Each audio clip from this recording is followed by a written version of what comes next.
आचार्य अत्रे यांच्या हास्यतुषार या कथासंग्रहातून म्हाताऱ्याच्या तावडीत मी नावाची कथा. मी परवा एका वृद्ध गृहस्थाला भेटायला गेलो होतो. सदर गृहस्थाची आणि माझी जुनी ओळख होती. त्यांची आणि माझी भेट झाल्याला कितीतरी वर्ष झाली असतील. पेन्शन घेऊन या गृहस्थाला आता पुष्कळ वर्ष झाली आहेत. गावाच्या अगदी एका बाजूला एका अरुंद गल्लीत या गृहस्थाने एक नवे घर बांधले आहे. तेथे त्यांचा शोध काढीत मी गेलो. संध्याकाळची वेळ होती. हळूहळू अंधार पडू लागलेला होता. भोवतालचे वातावरण अगदीच विषण्ण असे दिसत होते. रस्त्यात पुष्कळच घाण पडलेली होती आणि तेथे उघडीवागडी पोरे आरडाओरडा करीत खेळत होती आणि त्यामुळे आजूबाजूला धूळ खूपच उधसलेली होती. माझे मन दिवसाच्या दगदगीने आधीच थकून गेलेले होते.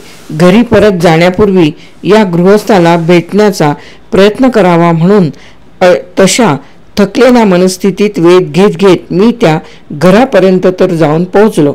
आजूबाजूचा देखावा बघून मन अधिकच उदास झाले आणि मनात विचार आला की आता हा गृहस्थ भेटूच नये. शिवाय संध्याकाळच्या वेळी तो घरात सापडणे शक्य नाही अशी शंका मनाला वाटत होती ती निराळीच. पण इतके दिवस माझे सुदैव कोठून असणार? मी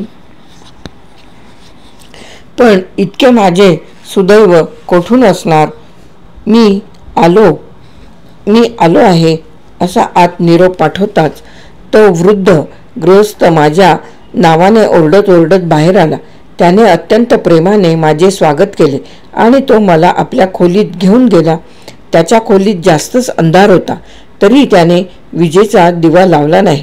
उलट त्याने मला हसून विचारले, काय तुमची दृष्टी अजून ठीक आहे ना? मी अदबीने म्हटले, माझं तसं काही अजून वय झालं नाही. माझं किती वय आहे हे ओळखा. म्हाताऱ्याने हसून ताबडतोब माझ्या पुढे कूट प्रश्न टाकला. त्याला वाटले की पहिल्या प्रश्नातच आपण या गृहस्थाला चित करणार. सदर वृद्ध गृहस्थ पेन्शनीत केव्हा गेला हे मला माहीत होते. त्यानंतर किती वर्ष झाली होती हेही मला माहीत होते. साधी बेरीज करून मला त्याच्या वयाचा आकडा त्याच्या पुढे टाकता आला असता. पण तो करण्याची मला छाती झाली नाही. मी म्हाताऱ्याच्या चेहऱ्याकडे लाजून पाहिले आणि नाही मी बोलत आता चा अभिनय करून बीत म्हणालो, कठीण आहे सांगणं. असेल जवळजवळ 63. म्हातारा गरजला, टाळी द्या. गेल्या महिन्यात मला 72वं वर्ष पूर्ण झालं. ह्या उत्तराने मी चाट झालो असे दाखवले. मी ज्या कामासाठी आलो होतो त्या कामाचे सुतोवाच कसे करावे हे क्षणभर मला कळेना. आपली प्रकृती खरोखरच उत्तम आहे. काहीतरी बोलायचे म्हणून मी बोललो, उत्तम आहे? अहो, गेल्या जानेवारीत मी जवळजवळ मेलोच होतो. परमेश्वराची कृपा म्हणून वाचलो.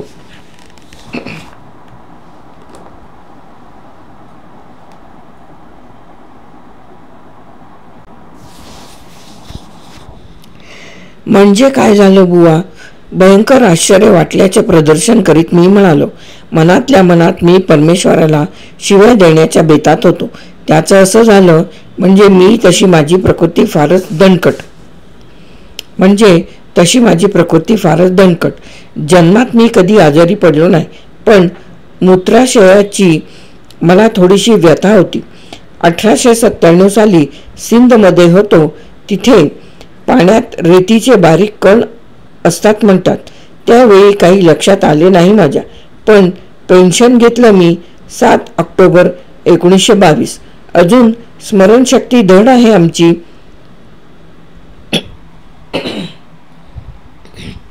म्हाताऱ्याच्या स्मरणशक्तीला मी मनातून लाखोली वाहिली. अजून दात देखील आमचे उत्तम आहेत. म्हणजे कवळी बसवली आहे तशी मी. पण ती अलीकडे 5-7 महिन्यापूर्वी. तुमचा पुण्याचा तो कोण डॉक्टर आहे ना, लष्करातला, उत्तम आहे बरं का. मला काय उत्तर द्यावे ते कळेना. जीव अगदी गुदमरतो आहे असे वाटले. हो तर सांगत मी काय होतो. हो, ते ऑपरेशनचं. इकडे या. म्हातारा उभा राहून एकदम माझ्याकडे चालत आला. मला कल्पना येईना हा काय करतो ते. I will show you if it is not indecent, तो म्हातारा म्हणाला आणि त्याने आपला सदरा उचलून ऑपरेशन केलेला पोटाचा खालचा भाग दाखवला.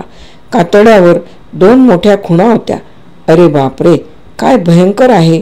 मी पाहिले न पाहिल्यासारखे करून म्हणालो, वंडरफुल ऑपरेशन. देवाची खैर म्हणून वाचलो. अजून देवाची खैर म्हणून वाचलो.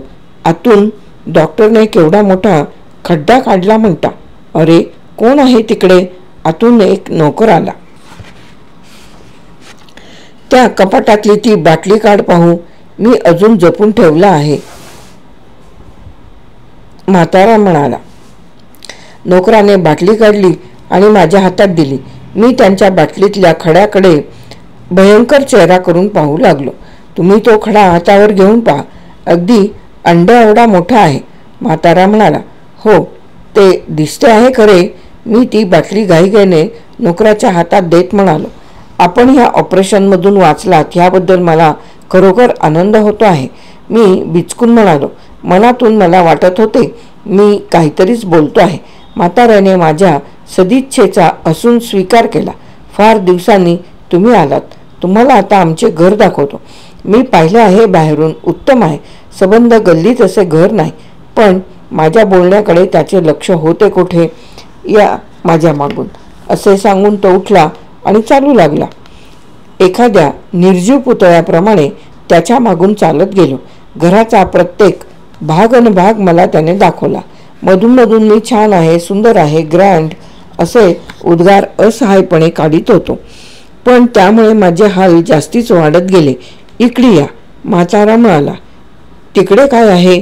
मी निर्दोष बालकाच्या अज्ञानाने विचारले. संडास. तुम्ही आजपर्यंत पुष्कळ संडास पाहिले असतील.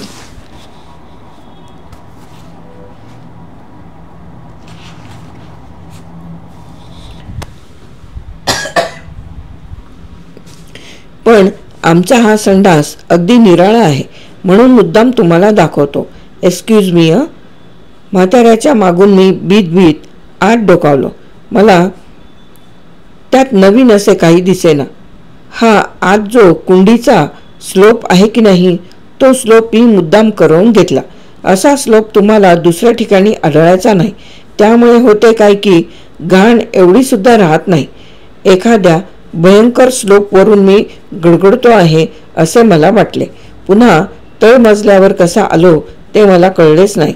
आता बोला. खाली आल्यावर म्हातारा म्हणाला, किती खर्च यावा या घराला? म्हाताऱ्याने पुन्हा भयंकर प्रश्न टाकला. 25,000. मी भीत म्हणालो. 25? टाळी द्या.